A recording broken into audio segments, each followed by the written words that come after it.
जिसने संविधान पर ओत लिया, आज इस्लाम से मुसलमानों से इतनी नफरत। हमें कोई नफरत नहीं है।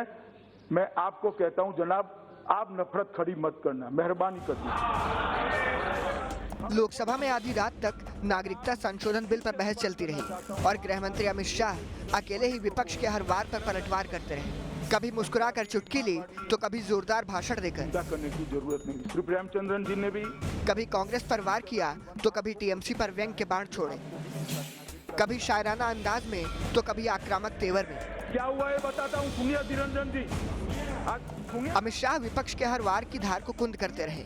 नागरिकता बिल पर हुई चर्चा के दौरान ऐसा लग रहा था कि ये जुबानी जंग अमित शाह वर्सेस ऑल था। सरकार को घेरता रहा और अमित शाह सबका नाम लेकर विपक्ष के आरोपों की हवा निकालते रहे।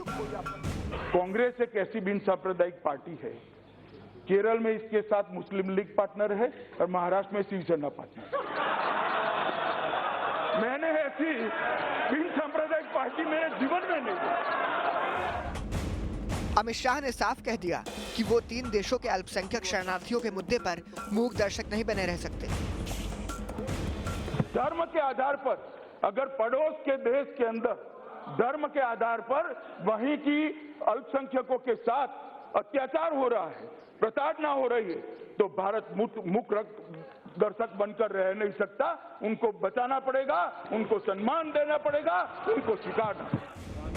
चर्चा के दौरान AIMIM सांसद असदुद्दीन ओवैसी ने बिल की मंशा पर सवाल खड़े करते हुए गृह मंत्री अमित शाह को घेरने की कोशिश की, लेकिन अमित शाह ने ओवैसी के हर हमले का जवाब कुछ इस अंदाज में दिया कि इस्लाम का इस मुल्क से 1000 साल का ताल्लुक और हिंदुइज्म का 4000 साल का ताल्लुक है। मुझे गम इस बात का है कि इस हुकूमत को जिसने संविधान पर ओत लिया, आज इस्लाम से मुसलमानों से इतनी नफरत। उन्होंने कहा मुसलमानों से नफरत क्यों है? हमें कोई नफरत नहीं है। मैं आपको कहता हूं जनाब, आप नफरत खड़ी मत करना, मेहरबानी कर दीजिए। हमें कोई नफरत नहीं।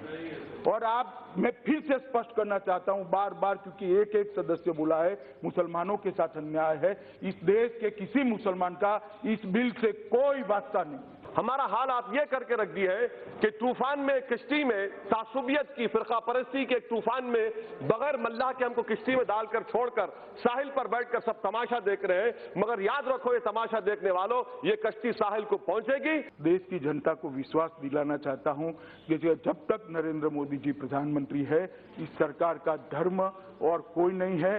भारत का संविधान ही हमारा धर्म है और भारत के संविधान के आधार पर।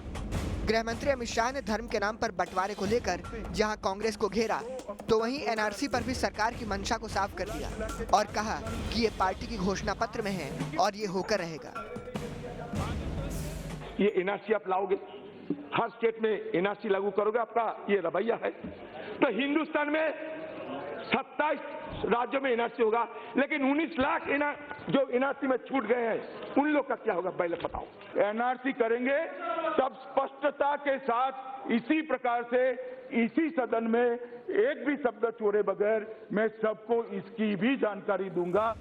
बीजेपी के चाणक्य अमित शाह ने लोकसभा में तो नागरिकता बिल का रास्ता पार करा दिया, अब बारी राज्यसभा की है। और अगर अमित शाह का आगाज ऐसा है तो फिर अंजाम कैसा होगा, इसका अंदाजा आसानी से लगाया जा सकता है। Team news nation.